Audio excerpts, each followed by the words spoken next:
we've been picking out topics to share with you, verses from the scriptures, things that we can learn from and implement in our lives and change our lives positively. But we want to do something that is more structured. Structured meaning something that can give you knowledge in a way that you can follow easily, from a scripture that gives you knowledge from all different levels, from a scripture that is non-sectarian, from a scripture that any person, a Hindu or not, can listen to these teachings, put them into their lives, and better their lives, regardless of what profession they're in. From a scripture that has something for the professional, meaning a person who works and has a business, from the perspective of a person who wants to attain God through his business, from a person who sees that knowledge is what we should pursue in life. There's enough information, advanced information for that person, and for a person who just wants to follow the path of bhakti to attain God's grace in this life. So the structure I'm talking about is to start reading from the Holy Bhagavad Gita. The Bhagavad Gita, the first 3 chapters, as we know, is known as Karma Yoga, the path of actions. The second, from chapter 7 to 12,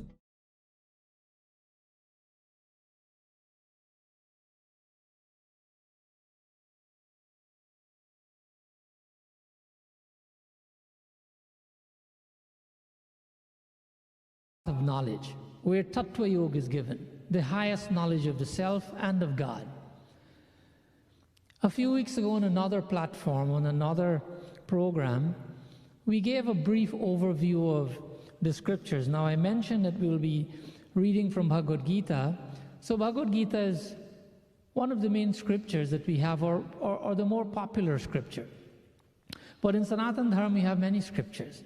And so this morning I will mention again briefly, or give an overview of those scriptures, just so that we understand as Hindus, what are these many scriptures we have, what categories do they fall in, how do we understand them, and how can they bring benefit to our lives. So I'll do briefly, as most of us know, that we have the Ved, or the Vedas as we call them, the Vedic literature. Ved is written in Vedas, Nishrasitamasya Vedaha, that the Ved is untouched by the human intellect or the human hand. What does that mean? It means that it is revealed from the breath of God. And so the Ved, we know that as our overpowering, overruling scripture. On the Ved, we have the sutras, or the literature in the form of aphorisms, like we read last week from the Yoga Sutras of Maharishi Patanjali, small aphorisms or cryptic statements that are contained in the sutras. But these small statements, they have lots of ideas in capsule form, or in nutshell statements that we can read. So the sutras are, the Ved is that which is, or sutras, that which is heard, and then under that we have the Smriti. Smriti is that which is remembered. After Smriti, we have the Puranas. This is a very brief overview. If you want to have something more detailed, you can let us know. But I've done this about 2-3 weeks ago, so I don't want to repeat all the information. So for the Puranas are a further extension or explanation of the Smritis, of the Shrutis, of the Vedas. So Puran means ancient, of course, very ancient. But even though it's very ancient, Navaha means it's ever fresh. Fresh meaning it's relevant and applicable to our lives today. And after that we have what is called Itihas. Itihas means history. Aha means something that definitely happened.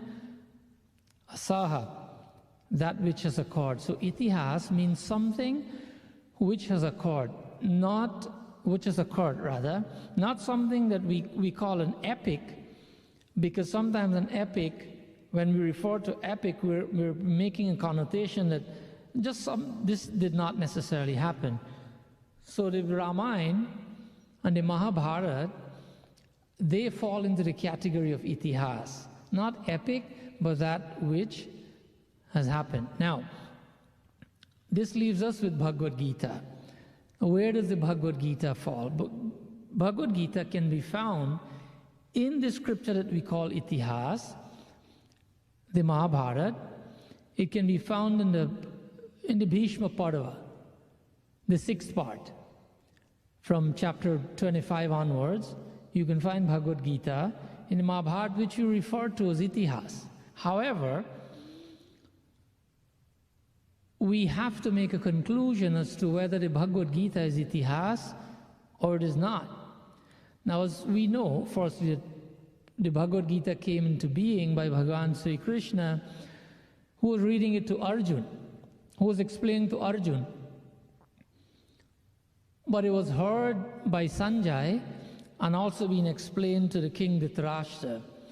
Why? Because Vedvyas possessed the mystic power of what we call Divya Drishti. And so he happened to give Sanjay that power as well, that mystic ability, so that he can see something from a distance. And so Sanjay was able to see the war as well.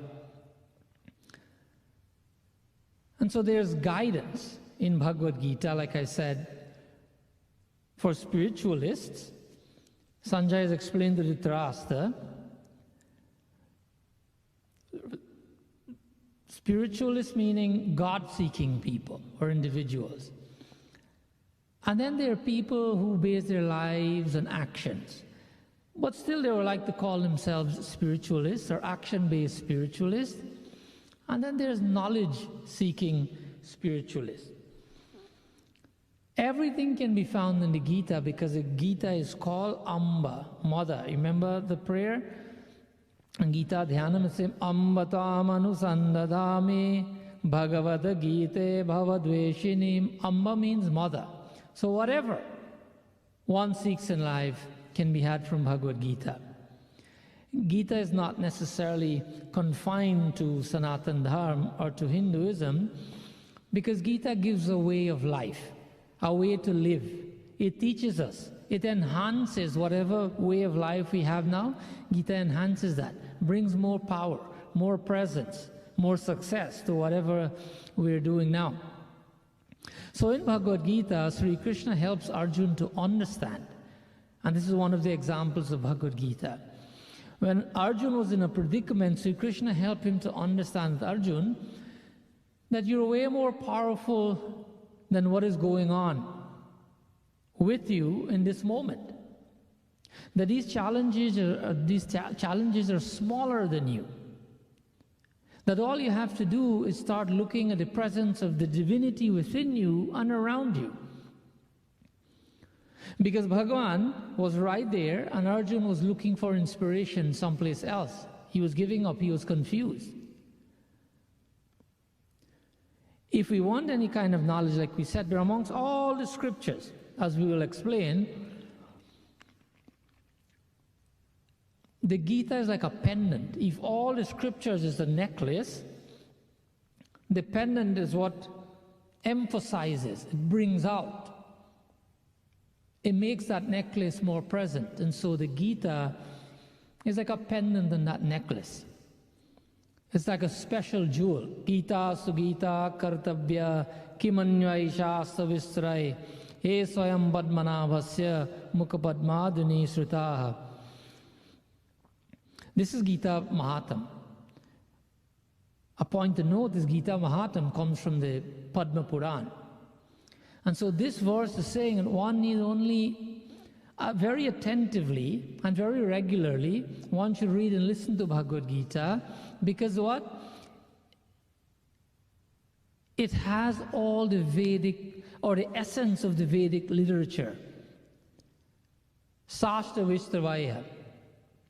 And especially because it has directly emanated from the lotus mouth of the Supreme Lord. It has not come from anywhere else. Sri Krishna himself has given Bhagavad Gita. Because any scripture, or all scriptures in Sanatana Dharma, have to be in conformity with the Ved. If they are not, then they are not considered an orthodox, treatise, an orthodox scripture in Sanatana Dharma. But the difference with Bhagavad Gita here, we have the Puranas, we have all the scriptures, we mentioned them before, and there is a whole lot more. But the Gita is accepted according to Swami Dayananda Saraswati, and I'm not quoting the Dayananda Saraswati who started the Arya Samaj religion. There's another Dayananda Saraswati, a rishi living today. So according to Dayananda Saraswati, the Gita is accepted among the scriptures as Praman Grantha.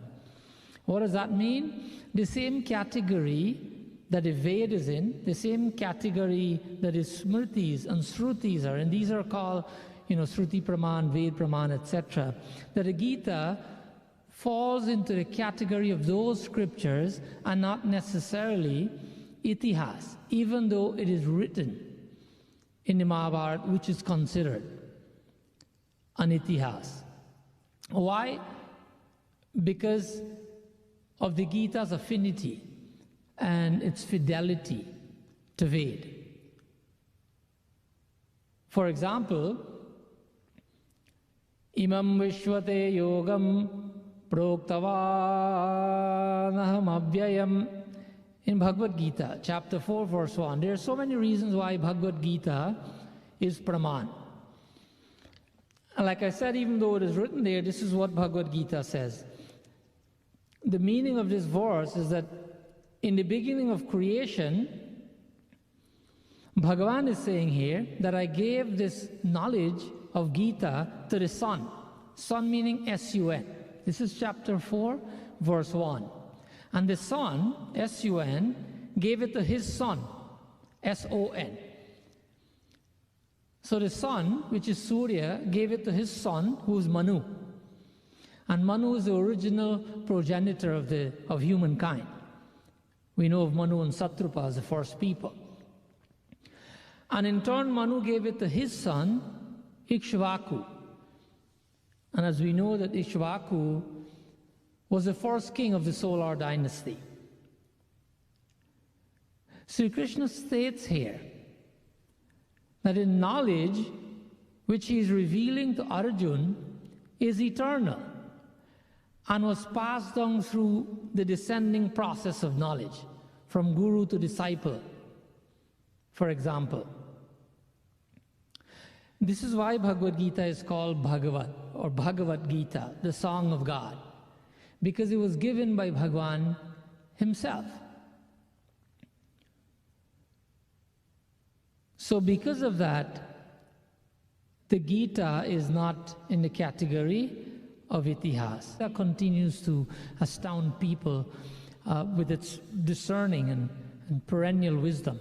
Wisdom that is there for any age, for anyone. Wisdom that remains, teaching that remains relevant to our daily lives. And the Gita was written or was given in book form by Sri Krishna more than 50 centuries ago. And then there's another point of consideration for the Bhagavad Gita being Praman, is that it does not contradict what the Ved says. That's why we talked about this before. If it contradicts what Ved says, then it cannot be Praman, it cannot be a scripture. Why? Because these are Bhagwan's words. When Sri Krishna talks in Bhagavad Gita, this is known as Bhagavad Vachan. Vachan means God's words, that Bhagwan is speaking. This again makes Gita Praman Grantha, that Sri Krishna speaks, but God speaks himself. And so because the Gita is Bhagavad Vachan, the word Bhagavan is used here, it becomes Praman and not Itihas, meaning what difference does it make if Bhagavan is saying this? Because it has the word Bhag. And there's a sixfold virtue that is supposed to be inherent in that word bhag. This is explained in greater detail in Vishnu Puran. In Vishnu Puran, there's a beautiful verse that says, Aishwarasya samagrasya Biryasya yashah sriyah Jnana vairagya yogasyaiva Rinanam bhagaiti rina. There are a few words here that we can note, and one is Gyan. Gyan means knowledge. So these are 6 qualities of that which constitutes that entity or that word that is called Bhagavan. These have to be inherent for that word to become Bhagavan, for it to mean God. First is Gyan. It has to have these qualities in absolute measure, not limited in any way. So these are 6-fold absolute qualities of absolute measure. One is Gyan. So Bhagavan is all knowledgeable. Aishwarasya samagrasya Biryasya yashah sriya Jnana vairagya. And the next one is vairagya, total dispassion. Biryasya. Virya means the capacity to create, to sustain, and to destroy. Yashas, absolute fame. Shri, absolute wealth, wealth which is inexhaustible. And Aishwarya, one who has lordship over everything that happens in the world. That is what constitutes the word Bhagavan. And so because Bhagavan, a person who meets those prerequisites or qualifications, has enunciated the Bhagavad Gita to Arjuna. This is why it is Gita Shastra. This is why it is Praman. Again it is said, Gita Shasamidam Punyam Yahapatet Prayatah Puman. The Gita continues. It is continuously being called Gita Shastra. It is called Gita, Bhagavad Gita, the song of God.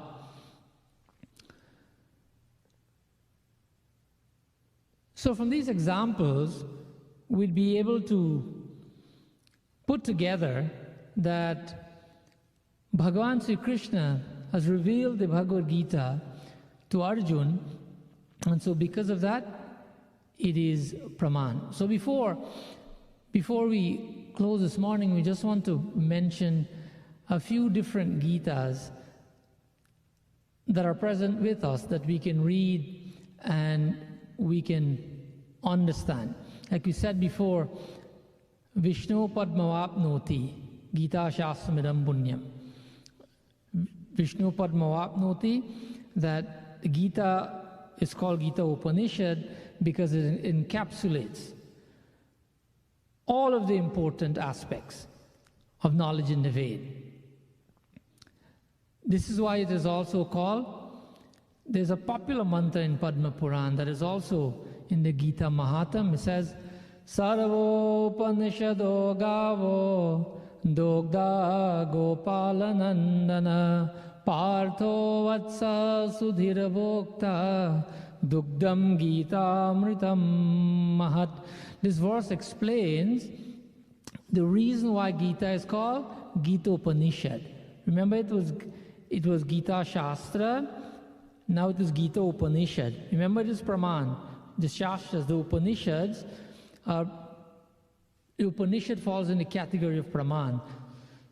So the verse explains that if all the Upanishads, Sarva Upanishado Gao were cows, if all the Upanishads were cows, Dogda Gopala Nandana, and the milker of the cow would be Bhagavan Sri Krishna himself, Gopala Nandana, the son of Gopal. Partho Vatsa Sudhira Bhokta, that Arjun, Partho Vatsaha, that is son of Pruta, Arjun, here is the calf that sucks the milk from the mother, the cow. Dugdam Gita Amritam Mahat. What will happen is that men of proper intellect would be the drinkers of the milk that comes out from this cow, which represents the Upanishads. The milk is the nectar of Bhagavad Gita. So Gita, Ganga, cha Gayatri, Sita, Satya, Saraswati. It says here, Brahma Vidya, Brahma Valli, Iti Sandhya Mukti Gani. Brahma Vidya. The Gita gives what is called Brahma. Brahma Vidya means the science of God realization. To spiritual aspirants who are seeking to attain God or to have self-realization even, Gita is the book to follow. Gita is a scripture to follow. Because Bhagavad Gita is also one of the most popular and well-read books of wisdom in the history of humankind. And like we said before, its teachings are non-sectarian. This is why Gita is translated to into about 100 different languages. And Gita has influenced the lives of great men of the world. Not necessarily Hindus, but the lives of men like Thoreau, the American 19th century poet who said that in the morning I bathed my intellect in the stupendous philosophy of Bhagavad Gita. There are other Westerners, Huxley, a 20th century philosopher, says that the Bhagavad Gita is the most systematic statement of spiritual evolution, of endowing value to mankind. And the one that we know most from Mahatma Gandhi, that when disappointment stares me in the face and I see not one ray of light, I turn to the Gita and I find a verse here and I find a verse there to comfort me. And immediately I begin to smile in the midst of overwhelming sorrow. Gandhi has mentioned, we talked about Gita being Amba, being mother. Gandhi has also used the statement that I've lost my mother a long time ago, but when I turn to the Bhagavad Gita, I get all that my mother could have given me and more. And so because of Gita, I haven't missed my mother. So we said that we'll mention a few more Gitas. Another popular one is called Udho Gita. Udho Gita is what? This is a part of the Bhagavad Mahapuran. In the 11th canto, in the 16th chapter, right around verse 40, the Udho Gita starts. It's a very popular, like I said, when Bhagavan speaks, Bhagavan Ovacha, and that becomes divine. That becomes Gita.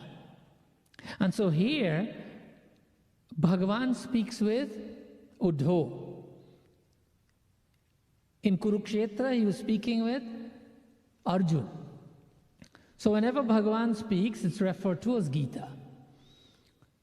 So Udho was confused when he saw, the Yadavs leaving, the family and all, everyone who belonged to Sri Krishna leaving.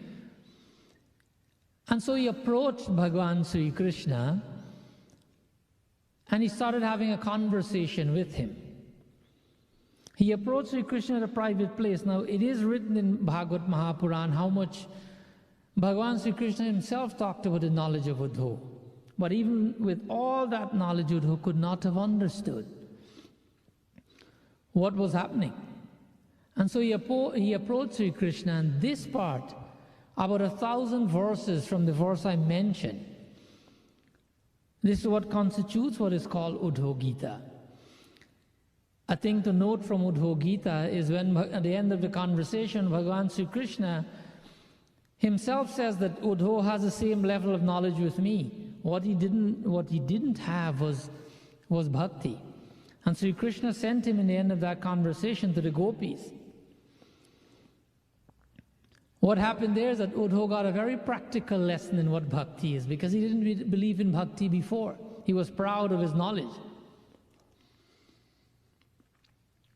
So Udho decided to follow the words of the advice of Sri Krishna, and he went to the gopis. He took out 2-3 hours to go where the gopis were.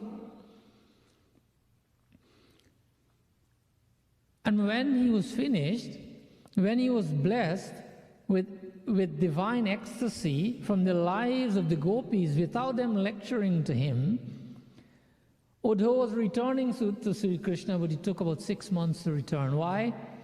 Because he was lost in ecstasy. He did not let his pride of theoretical knowledge deter him from allowing him to go to talk to the gopis who have never gone to school. Uddhava was a jnani. He went, he took the advice of Sri Krishna, he went there. He started practicing bhakti and experiencing the highest levels of bhakti before the end of the conversation between him and the gopis.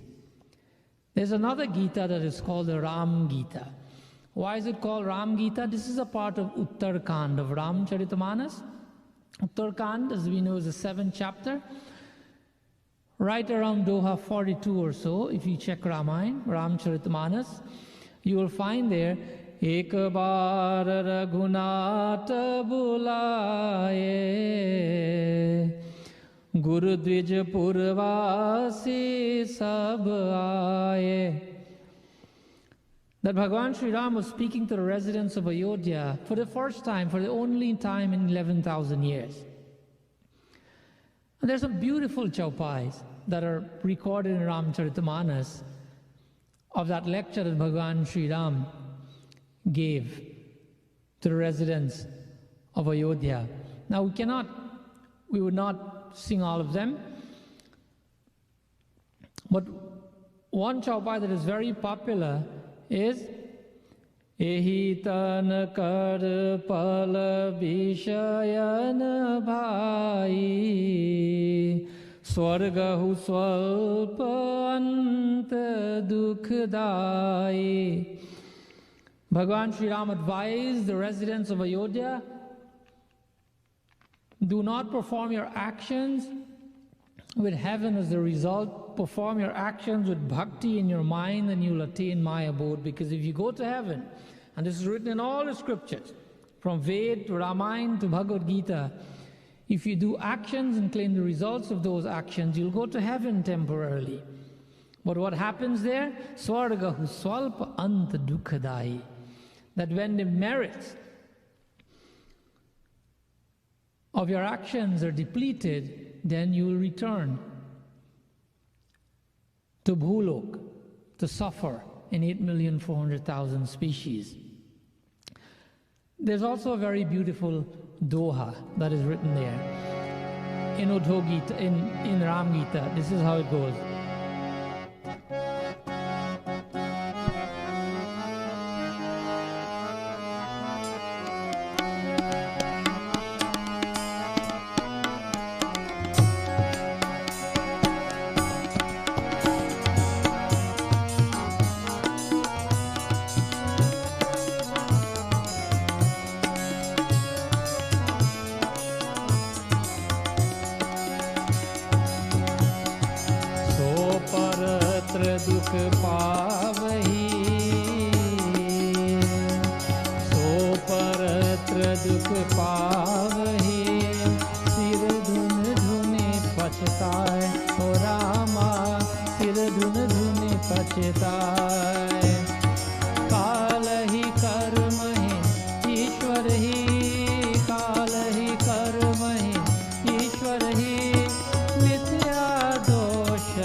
That there comes a time when we start beating our heads.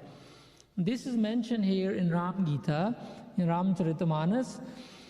We beat our heads, why? Because things are not going well. Things are going haywire. We have control over nothing. And all of a sudden, in the midst of this confusion and chaos, we say, Kalahi karmahi ishwarahi. Sri Ram is saying that we blame time, Kalahi. Karmahi, that we blame destiny. And we also go to the extent where Ishwarahi, that we also blame God. What we never do as human beings is look inside and see if we should blame ourselves first for what we have caused upon ourselves. More times than not, that is the problem. What we do, kalahi, karmahi, ishwarahi. So that's a part of Ramayana that is called Ram Gita. So that's another Gita. And there's yet another Gita that is right within the pages of Sri Ramcharitamanas, and it's called Lakshman Gita. Why Lakshman Gita? I just mentioned a few minutes ago that it is only called a Gita if Bhagavan has narrated, or Bhagavan has written this. Bhagavan has given these verses. So if you look carefully, or if you remember, in Balkand of Ramcharitamanas, in the Janma Katha, you will find this verse that says, Tinke grihavatahi jai Raghukula tilake socharahi bhai. Raghukula tilak socharahu bhai. That when there was an Akashvani, when there is a voice, when there was the results of the Putra Kameshti Yagna, Bhagavan says that I'll be coming in the house of Dashrath as Charyu Bhai, in the form of 4 brothers. He didn't say I'll come as Ram and I'll bring some friends, or I'll bring a few more chaps with me. He said I will come as 4. What does that mean? It means that Lakshman is in the category of Bhagavan also. Most of us know that Lakshman is Sheshnag. Even when he came as Sri Krishna, as Balram, this was Sheshnag. So when Lakshman speaks, that is also considered Gita. And in Balkand, Lakshman spoke in Ayodhya Kaand. There's a very popular and a very much liked katha that is called the Kevat Katha, the Nishad Raj Katha. It's about 10 chaupais or so in dohas. When the Kevat, when Bhagavan Sri Ram was exiled, and the Kevat is looking at Sri Ram, when they got to a place called Sringaverpur. Sringaverpur is not very far from what we know as Allahabad. That name now has been changed to Prayagraj. So about a half an hour or so from Prayagraj, from Allahabad, you can find this place that is called Sringaverpur, which still has the Ram Chura, where Bhagavan Sri Ram stepped into the Ganga. And we know that katha well. When the Kevat was looking, when he met Bhagavan Sri Ram and Lakshman, and he was looking, these were his words to Lakshman. And his words were, Bhai din kar kulabitap kutare kumati kin sab vishwa dukhare bayahu bishadu nishadahi bhari ram siyamahi sayanana nihari. Nishad, we know him as the Guha. These were his words according to the Chaupai. That in Nishad said, the boatman said, that Kaikeyi, Dasharath's queen, became the axe for the tree-like lineage of the Sun dynasty. That our bad thoughts cause unhappiness for the whole world by sending Bhagavan Sri Ram, Lakshman and Mata Sita to the forest.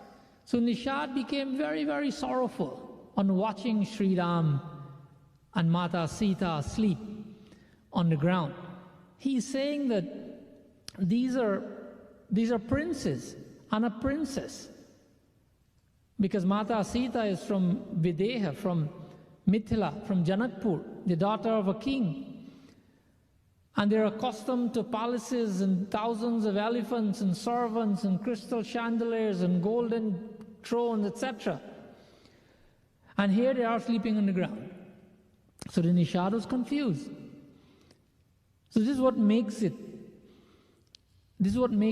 Lakshman Gita, because Lakshman, seeing the sorrow in the heart of Nishad, of the boatman, he decided to address him. Here were his words.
Now, Lakshman is explaining to Nishad Raj what really is happening. And he's saying that, look, we may complain about what we think, or as human beings, we may complain about different things. The actual translation to Kahuna Koya Sukha Dukha Karadata Nija Krita Karma Bhog Bahubrata means that we should never, as human beings, attribute our joys to another person. But we know that. Whenever we create something good in our lives, something special, something that is good for us, whether through our thoughts we have come up with a selfless something to do in terms of helping humanity. If we get a promotion in our job, if we've been able to save some lives in some disaster, if we've created something that looks like nothing else, if we speak like others who cannot speak, whatever good we do in our lives, we take credit for ourselves. We don't say God is great. We say that we have worked very hard, and that is why, as a result of our work, that is why we've accomplished these things. So kahuna koi sukha dukha karata. However, when rough times meet us, kalahi karmahi ishwarahi. Remember in the beginning, we blame time, destiny, or God. So Lakshman is replying here in Lakshman Gita, kahuna koi sukha dukha karadata nija krita karma. Do not attribute, when bad things happen to someone, do not attribute it to others either. They have not caused it. Why? Nija krita karma bhoga bahubrata. That it is because of our own actions that we're experiencing these different vicissitudes of life today. Because very quickly we may blame the government, something is happening now, people are unsatisfied with what the government is doing, whether it's this country or any other country, and we'll complain about that. That something is wrong with that. We may complain about, the place that, for example, this pandemic has started, what did the people do wrong over there that it has come to us? From whom did it come? From where did it come? But at the end of the day, one thing we know is that we have to deal with it. So the wisest choice is to put our best foot forward. Because at the end of the day, nobody will or even can do anything for us. Unfortunately, if we get sick, we go into the hospital, we have some people helping us there. But until then, no one can do. We have to take our own precautions. If we start blaming people, that will not help us in any way. Because philosophically, situations cannot cut you down. If you're poised in knowledge, if you're poised in optimism, and if you're poised in faith in God, then regardless of what those situations are, you'll still be the same person. You have fortitude. We meet challenges in life every day, but we have to realize that challenges, more times than not, or almost every time, can be opportunities. And opportunities for us to grow and uncover the latent potentialities within us. We talked about the axe in the Chaupai when Nishad Raj said that Kaika is like the axe to cut down the respect of the Raghukul. But if that same axe goes to cut down the sandal tree, what happens? The sandal tree doesn't want to be cut down, but it is being cut down, so what does it do? It can't do anything. So it makes a decision that today I'm being cut down, so what I will do from this point onwards, that now I'll have the opportunity to be mobile. My sweet smell would now not only be restricted to this where I'm standing, but it will be mobile. And now I can give good smell to millions of people all over the world. The tree cannot fight back, so it says that the opportunity I see from this difficulty that I'm experiencing is that I will be able to bring physical rest to people. Maybe someone will take me and make a bench or a chair, and people will be able to rest their aching backs and feet sitting on me. Not only that, but when I'm made into a paste and touched on the forehead of someone, I'll bring a cooling feeling to the lives of people who apply me to their forehead. But even greater than that, or best yet, I will have the opportunity to be carved into an image that represents Bhagavan. That someone may take me and make a murti out of me, a sandalwood murti. And because I'll be made into a murti, then I'll be revered by millions of people as a representation of God. So I'll use this difficulty, this tragedy that has come my way, into an opportunity, and these are all the things I'll do for humanity because of the difficulty that I'm now facing.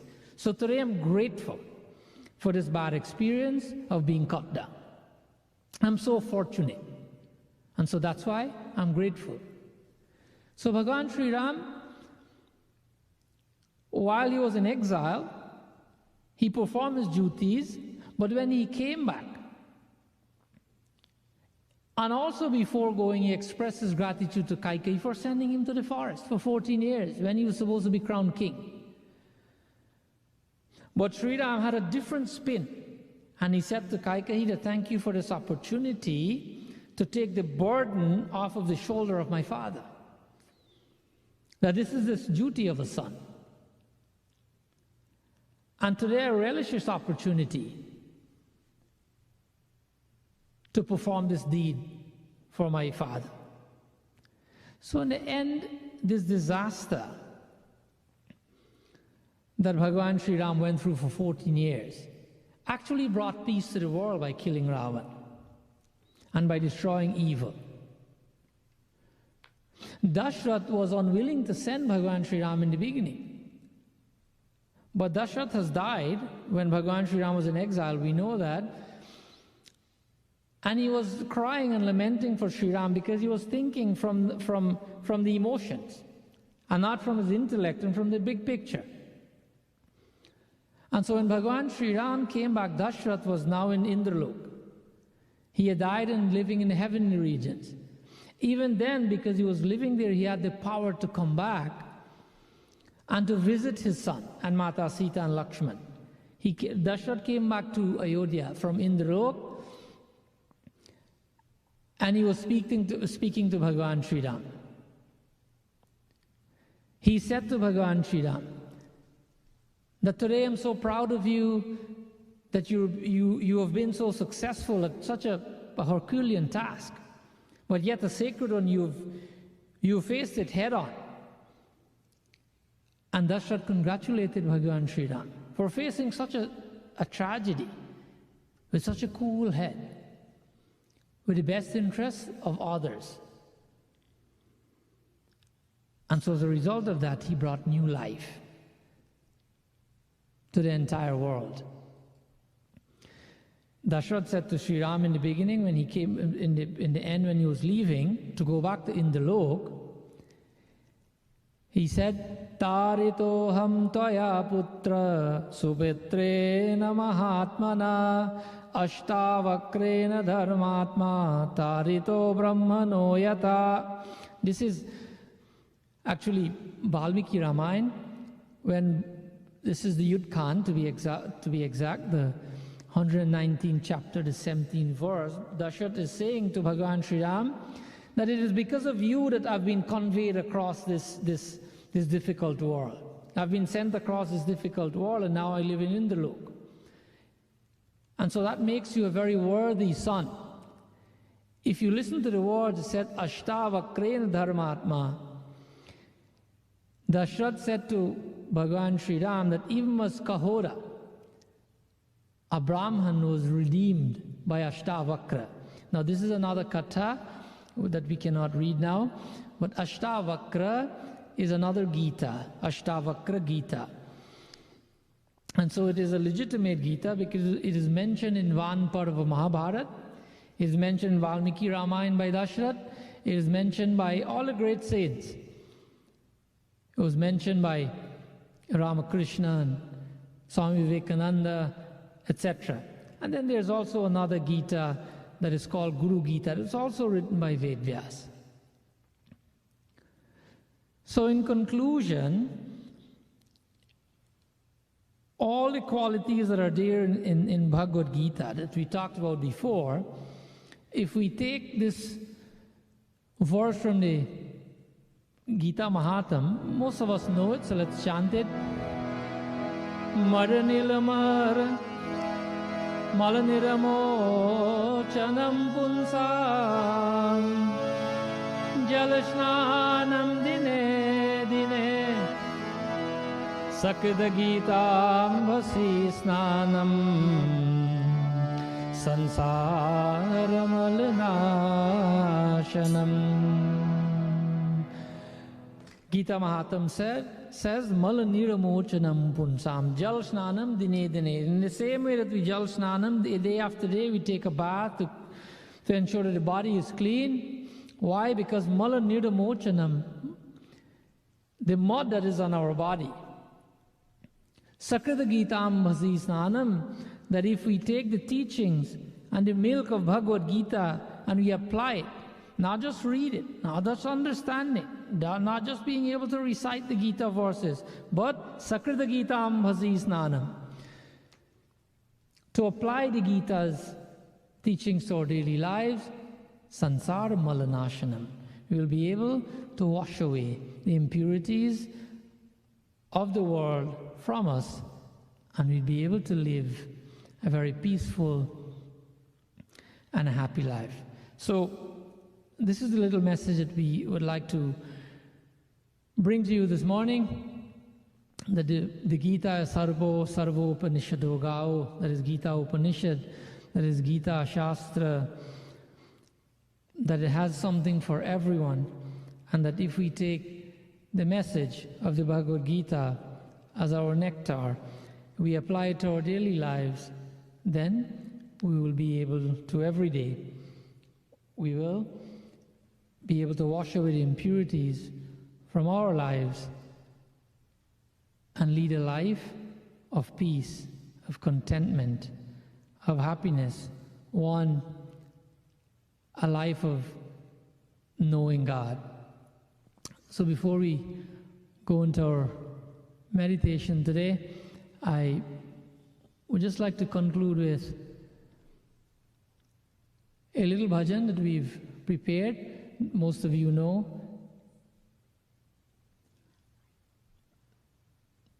Most of you know that we're in the season of Shravan Mass, where we do puja and special adoration to Bhagavan Shankar. So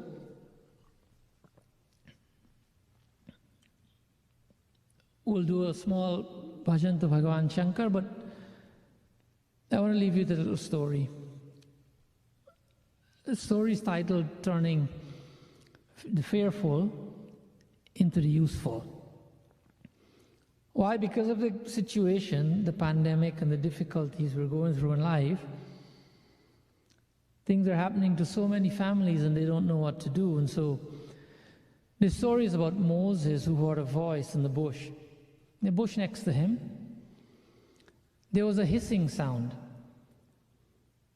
Moses listened to this sound and looked beside him, and he saw a snake next to him. Of course, he got very frightened out of, can you imagine seeing a hissing snake, like a rattle, whatever they call them, snake next to you, that's very venomous. So he was scared out of his wits. Moses started trembling. His chest was throbbing, and Moses, he was undone. Just imagine the feeling of seeing a snake next to you that is about to pounce on you. But before that happened, a voice came out from just left of him. A voice said, "Fear not, my dear child, catch the snake." So Moses is hearing this voice, catch the snake, hold it, and hold it fast. Moses is not listening. The voice came once, it came twice, and then the voice started moving away. But it said to him again, catch a snake, grab it, hold it, and follow me. So he realizes this is something that can help him, and the voice is leaving, and so the voice is saying, Moses, come forth. And so he decided to catch it. So Moses, he caught hold of it. Lo and behold, when he caught hold of it, it was a beautiful staff. You know a staff? Staff that's made out of wood. So here the snake, the serp, stands for the truth.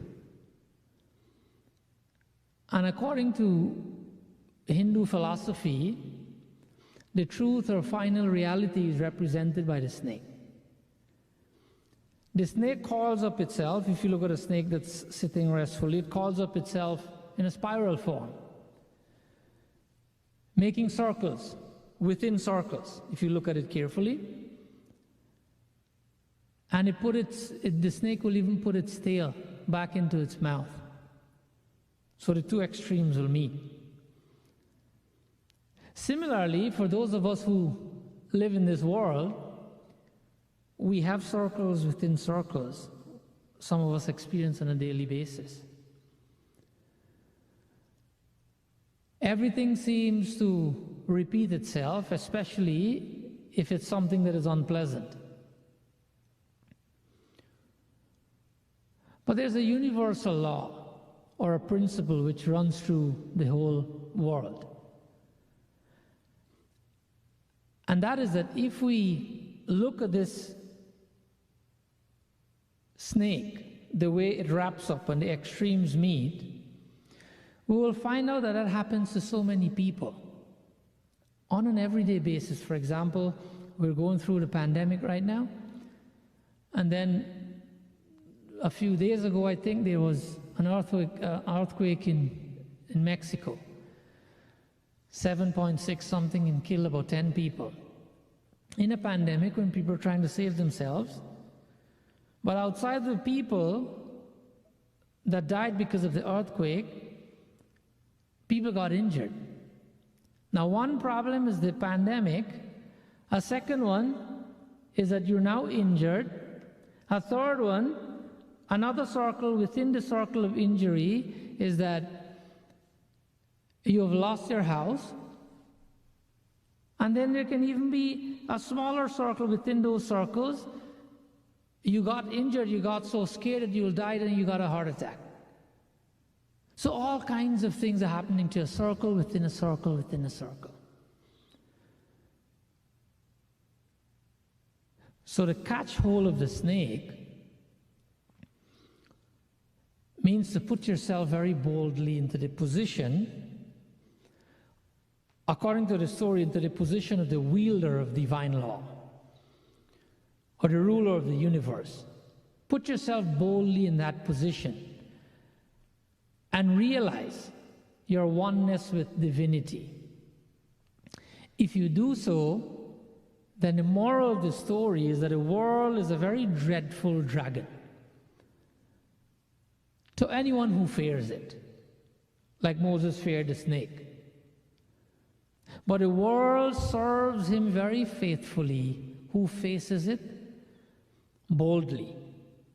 And what do I mean by boldly? With knowledge of the self. If you know who you are, if we know who we are, who really we are, which is something Bhagavad Gita can help us to understand, or will tell us who we are, help us to understand it more deeply, then the circles within the circles within the circles would not bother us. We will see above it all, because we'll be looking at life from a big picture standpoint. And so the circles would not bother us, even though the pandemic will not bother us, even though it is not us who experienced the earthquake and the injury and the loss of our property.